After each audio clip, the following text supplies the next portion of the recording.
आज हम पढ़ने वाले हैं सरकार के 3 अंग।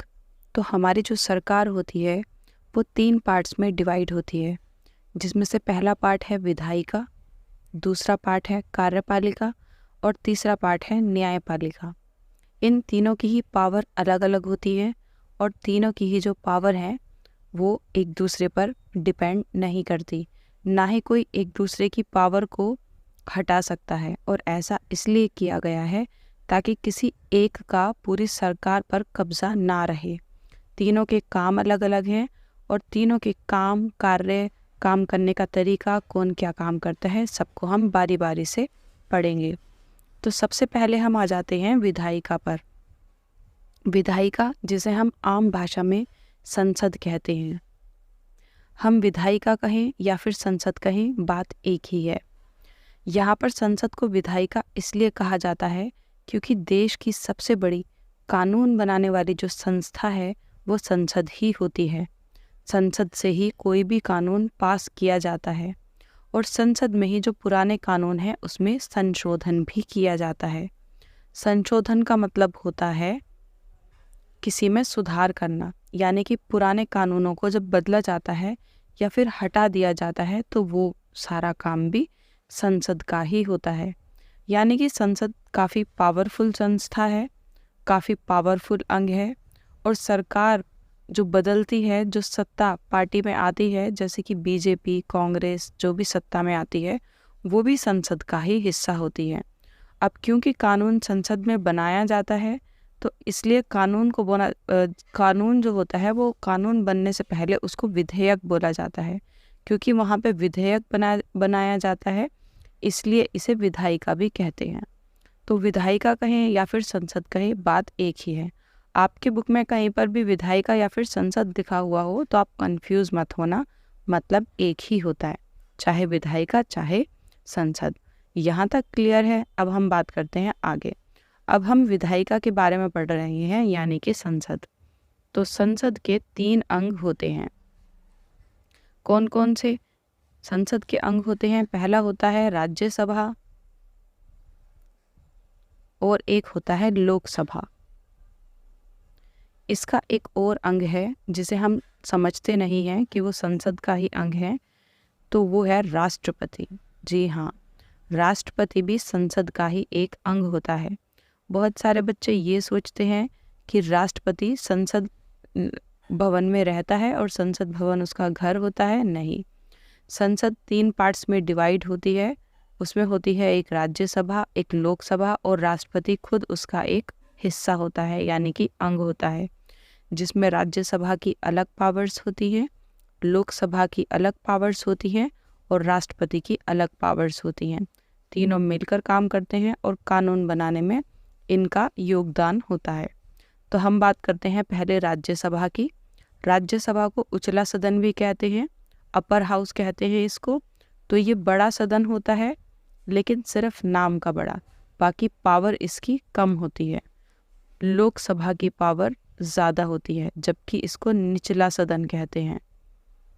वो इसलिए कहते हैं क्योंकि आम बोलचाल में इसको अपर हाउस और इसको लोअर हाउस कहते हैं। अगर हम पावर के हिसाब से देखें तो पावर लोकसभा की ज़्यादा होती है, क्योंकि सारी सत्ताधारी पार्टी और प्राइम मिनिस्टर भी लोकसभा का ही हिस्सा होता है। तो खैर, हम एक एक करके बात करते हैं सबके बारे में। अब हम पहले बात करते हैं राज्यसभा की। तो राज्यसभा कभी भंग नहीं होती और ना ही इसके लिए हर 5 साल में चुनाव किए जाते हैं। और इसमें जितने भी लोग होते हैं उन सब का चुनाव अप्रत्यक्ष ढंग से किया जाता है। अप्रत्यक्ष ढंग से मतलब लोग इसका चुनाव नहीं करते। जितने भी नेता होते हैं, जैसे कि विधानसभाओं के जो नेता होते हैं जिन्हें हम एमएलए कहते हैं, वो और भी कुछ नेता इसमें राज्यसभा में वोटिंग करते हैं और इसके मेंबर्स को चुनते हैं। इसके मेंबर्स टाइम टू टाइम चुने जाते हैं और रिटायरमेंट होती रहती है, निकलते रहते हैं। तो ये संस्था स्थायी होती है। स्थायी यानी कि ये कभी भी भंग नहीं होती। इसके मेंबर्स बदलते रहते हैं। फॉर एग्जांपल, हम आपका स्कूल देख सकते हैं। आपने स्कूल में देखा होगा, जब आप स्कूल पास कर जाएंगे तो क्या आपका स्कूल ख़त्म हो जाएगा? नहीं, पिछली क्लास के बच्चे अगली क्लास में आ जाएंगे 12th क्लास में, और वो वहाँ पर रहेंगे, फिर वो भी पास कर जाएंगे, फिर 11th वाले बच्चे 12th में आएंगे, नए नए बच्चे आते रहेंगे और स्कूल निरंतर चलता रहेगा। कुछ इसी प्रकार से आप राज्यसभा को समझ सकते हैं कि नए नए मेंबर्स आते रहते हैं, बनते रहते हैं, उनका कार्यकाल पूरा होता है, अपना कार्यकाल पूरा करके निकल जाते हैं, और इस तरीके से राज्यसभा चलती रहती है। वहीं अगर हम लोकसभा की बात करें तो इसका जो निर्वाचन होता है, इसके जो सदस्य होते हैं वो प्रत्यक्ष रूप से लोगों द्वारा चुने जाते हैं। इसके लोगों को चुनने के लिए वोटिंग की जाती है, वो भी हर 5 साल में। हर 5 साल में आपने देखा होगा कि चुनाव आते हैं और चुनावों में वोटिंग की जाती है। आपने देखा होगा कि देश वाले जो चुनाव होते हैं, जिनको हम केंद्र सरकार वाले चुनाव कहते हैं, केंद्र सरकार में चुनाव होते हैं, अभी हाल फिलहाल में वो चुनाव होने वाले भी हैं, जिसमें देश का प्राइम मिनिस्टर चुना जाता है, पूरे देश की सरकार चुनी जाती है, वो वाले चुनाव। इसमें 500 पूरे देश को 543 निर्वाचन क्षेत्रों में बांट दिया जाता है। हर एक क्षेत्र से एक प्रतिनिधि चुना जाता है, जो जीत जाता है वो नेता बन जाता है। और वो कौन सा नेता बनता है? MP, यानी कि मेंबर ऑफ पार्लियामेंट, जिसे हम हिंदी में सांसद कहते हैं। और ये सांसद, इसकी बहुत ज़्यादा पावर होती है। इनमें से ही कोई एक प्राइम मिनिस्टर चुना जाता है। प्राइम मिनिस्टर वही बनता है जिस पार्टी की सबसे ज़्यादा सीट आती हैं। 543 में से सबसे ज़्यादा सीट जिसकी आती हैं, उस पार्टी का नेता प्राइम मिनिस्टर बनता है और अपने मंत्री बनाता है। जैसे कि अभी अगर हम इस टाइम में देखें तो बीजेपी यहाँ पर केंद्र सरकार में है, क्योंकि बीजेपी के सबसे ज़्यादा सीटें थी 543 में से। तो बीजेपी का ही एक मेंबर यानी कि नरेंद्र मोदी यहाँ के प्राइम मिनिस्टर बने और बाकी मंत्री बन गए अलग अलग। जैसे कि कोई शिक्षा मंत्री बन गया, कोई वित्त मंत्री बन गया, कोई गृह मंत्री बन गया, कोई मंत्री बन गया, इस तरीके से। यानी कि जो भी सत्ताधारी, जो भी सत्ता में आता है, वो लोकसभा में से होता है। तो अब आप सोच सकते हैं कि लोकसभा कितनी ज़्यादा पावरफुल होती है।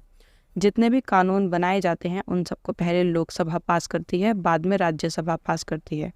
वैसे अगर एक बार लोकसभा ने पास कर दिया तो राष्ट्रपति और राज्यसभा उसे पास कर ही देते हैं। अब हम बात करते हैं, हाँ, यहाँ पे अभी लोकसभा की बात पूरी नहीं हुई। ये 5 साल में होती है और ये हर 5 साल में भंग कर दी जाती है, यानी कि ख़त्म कर दी जाती है। फिर दोबारा से चुनाव होते हैं और जो भी जीतता है उसकी पार्टी बन जाती है और लोकसभा फिर से बन जाती है। तो ये भंग हो जाती है, लेकिन राज्यसभा कभी भंग नहीं होती। राज्यसभा स्थायी होती है और ये अस्थायी होती है। और कभी कभी ये बीच में भी भंग हो जाती है, जैसे कि अगर प्राइम मिनिस्टर की मौत हो जाती है या फिर प्राइम मिनिस्टर इस्तीफा दे देता है, तो पूरी की पूरी जो पार्टी होती है लोकसभा, वो भंग हो जाती है और चुनाव दोबारा से कराए जाते हैं। यहाँ तक क्लियर है? वैसे तो इसको हम और भी ज़्यादा पढ़ सकते हैं, बहुत डिटेल में। हम इस पर घंटों तक चर्चा कर सकते हैं, बहुत सारी डिटेल्स हैं इसके अंदर, लेकिन मैं सिर्फ आपको ऊपर का मोटा मोटा चीज़ें समझा रही हूँ। इसके बाद मंत्रिपरिषद क्या होती है? मंत्रिपरिषद भी लोकसभा का ही हिस्सा होती है। लोकसभा में जो सत्ताधारी दल होता है, यानी कि जो जीतता है, लोकसभा में बहुत सारे मेंबर होते हैं। जैसे कि आपने देखा होगा, कांग्रेस से भी जीत कर आए होंगे, आम आदमी पार्टी से भी जीत कर आए होंगे, दूसरी पार्टियों से भी जीत कर आए होंगे, लेकिन जिसके सबसे ज़्यादा जीत कर आए उसका क्या बनेगा? प्राइम मिनिस्टर बनेगा और उसके सारे मंत्री बनेंगे। जैसे अभी बीजेपी पार्टी है, तो जितने भी मंत्री होते हैं वो सब सारे मंत्री और प्लस प्राइम मिनिस्टर, इन सबको मिलाकर बनती है मंत्रिपरिषद। ठीक है, मंत्रिपरिषद। तो मंत्रिपरिषद आपको समझ में आ गई। लोकसभा का वो हिस्सा जिसमें सारे मंत्री होते हैं, सिर्फ मंत्री हर कोई नहीं होता, कोई मंत्री होता है, प्लस प्राइम मिनिस्टर, इन सबको मिलाकर बनती है मंत्रिपरिषद। इसके बाद आती है मंत्रिमंडल, जिसे हम कैबिनेट भी कहते हैं। मंत्रिमंडल किसे कहते हैं? मंत्रिमंडल या फिर कैबिनेट। मंत्रिपरिषद में से ही कुछ मंत्री ऐसे होते हैं जो बहुत ही ज़्यादा पावरफुल मंत्री नहीं होते, एक्चुअल में उनका पद पावरफुल होता है। वो बहुत ही बड़े मंत्री होते हैं और उनका पद बहुत ही पावरफुल होता है। जैसे कि गृह मंत्री, वित्त मंत्री, विदेश मंत्री, ये बड़े बड़े मंत्री होते हैं और ऐसे और भी मंत्री होते हैं, और प्लस प्राइम मिनिस्टर। इनमें से जितने भी बड़े बड़े मंत्री हैं अगर उनको ले लें और प्राइम मिनिस्टर को ले लें तो उसको कहते हैं मंत्रिमंडल। और ये सरकार का सबसे ज़्यादा पावरफुल हिस्सा होता है क्योंकि ये सभी मिलकर फैसले लेते हैं और बाकी सबको इनके फैसले मानने पड़ते हैं। तो मंत्रिपरिषद और मंत्रिमंडल आपको क्लियर हो गई। इसके बाद हम आ जाते हैं राष्ट्रपति पर कि राष्ट्रपति के क्या कार्य होते हैं। तो राष्ट्रपति वैसे तो हमारे देश में सबसे ऊपर वाला पद होता है, यानी कि अगर पद के हिसाब से देखा जाए तो प्रधानमंत्री से भी ऊपर वाला पद होता है राष्ट्रपति का, प्रधानमंत्री से भी ऊपर। लेकिन अगर हम ताकत के हिसाब से देखें तो ताकत के हिसाब से प्राइम मिनिस्टर के पास ताकत ज़्यादा होती है प्रधानमंत्री के पास, और राष्ट्रपति के उतनी ताकत नहीं होती। राष्ट्रपति सिर्फ नाम मात्र का होता है। हम कह सकते हैं कि राष्ट्रपति देश का नेतृत्व करता है, जबकि प्रधानमंत्री किसका प्रमुख होता है? सरकार का प्रमुख होता है।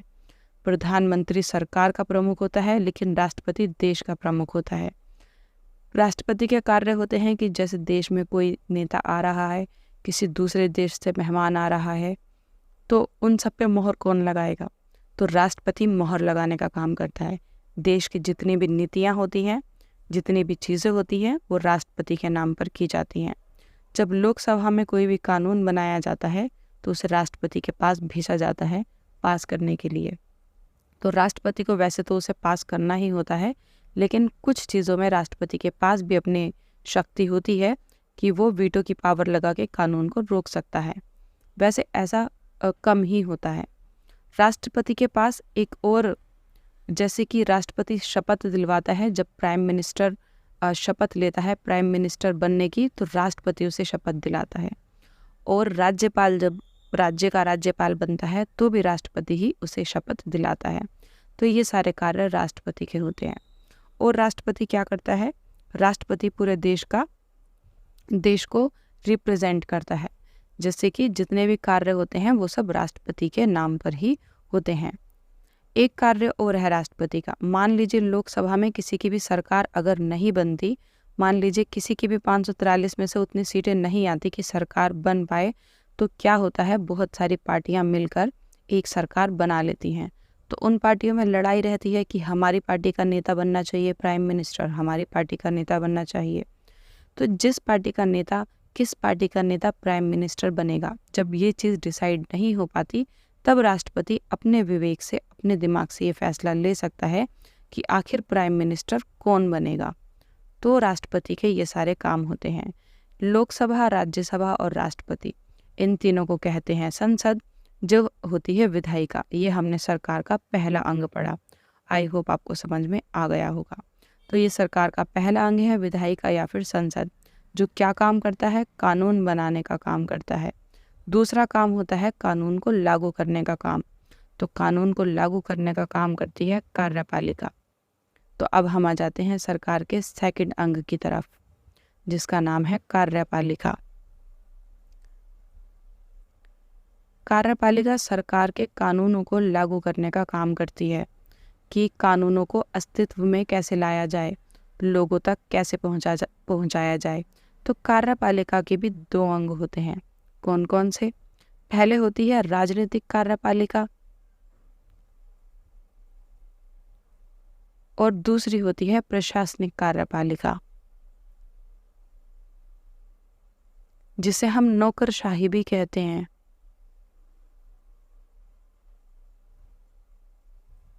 राजनीतिक कार्यपालिका वो हिस्सा है सरकार का जितने भी नेता जीत कर आते हैं, जैसे कि प्रधानमंत्री, राष्ट्रपति, राज्यपाल, मंत्री। ये जो जितने भी नेता होते हैं, ये सब राजनीतिक कार्यपालिका का हिस्सा हैं, यानी कि राजनेता होते हैं और इनकी पावर बहुत ज़्यादा होती है।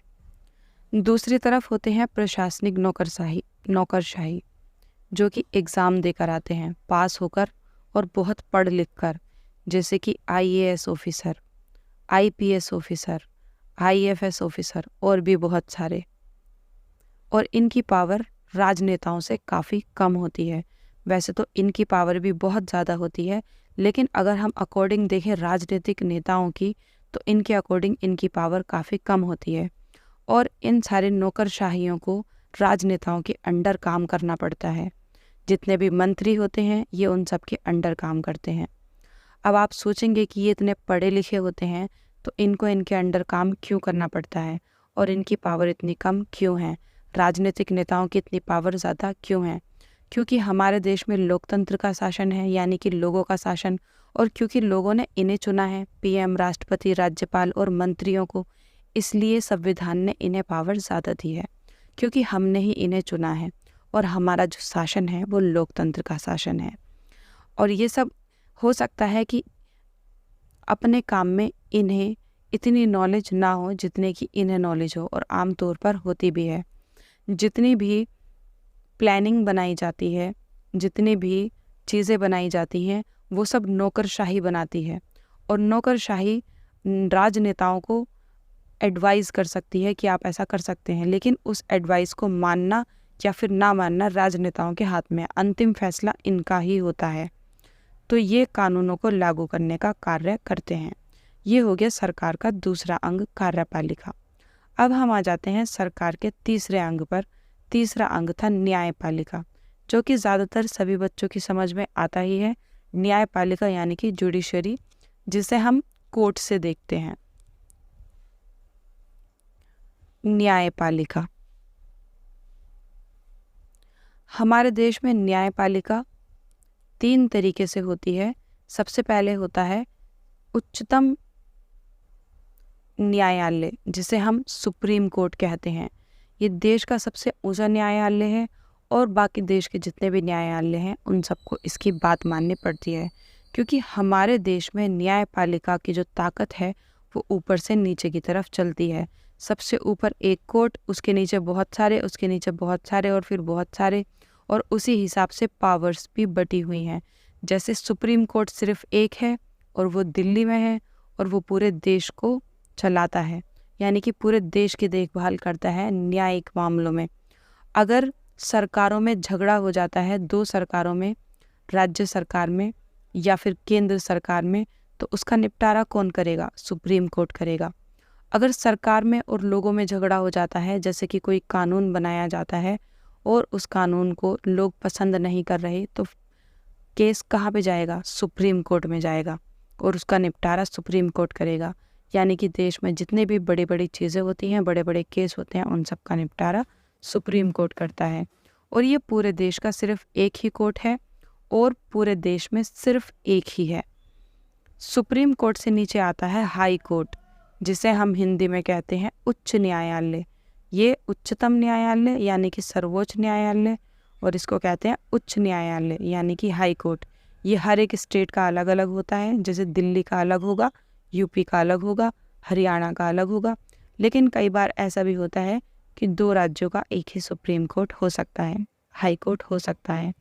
जैसे कि लद्दाख और जम्मू कश्मीर का एक ही हाई कोर्ट है, बाकी सभी स्टेट्स का अलग अलग है। कुछ स्टेट ऐसे हैं जिनका 2 स्टेट का एक हाई कोर्ट है।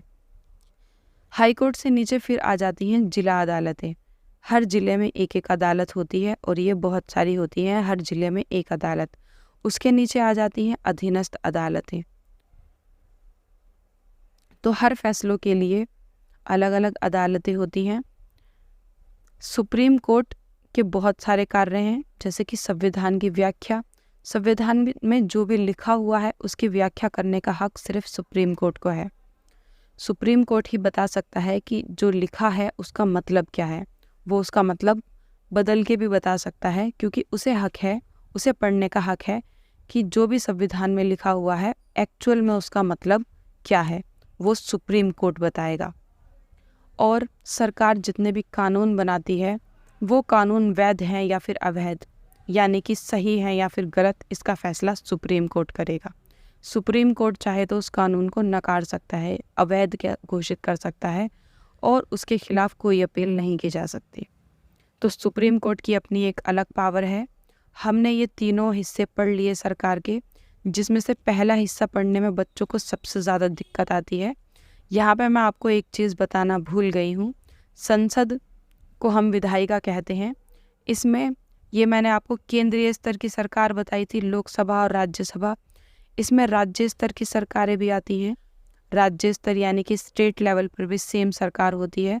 जैसे कि पूरे देश की सरकार में राज्यसभा और लोकसभा होती है, वैसे ही स्टेट लेवल पर सरकार होती है और उसमें होती है विधानसभा और विधान परिषद। और सेम सरकार राज्य में भी चलती है, तो वो भी इसी का हिस्सा होती है। हमने पढ़ ली विधायिका, कार्यपालिका और न्यायपालिका। आई होप आपको सरकार के तीनों अंग समझ में आ गए होंगे। फिर भी आप अभी कंफ्यूज हैं तो आप प्लीज़ मुझे कमेंट बॉक्स में पूछें। मैं हो सकेगा तो आपको कमेंट बॉक्स में ही बता दूंगी, और ज़्यादा टफ होगा तो मैं आपको वीडियो बना के अपलोड कर दूंगी। अगर वीडियो अच्छा लगा हो तो प्लीज़ वीडियो को लाइक करें, चैनल को सब्सक्राइब करें। मिलते हैं नेक्स्ट वीडियो में। Bye bye.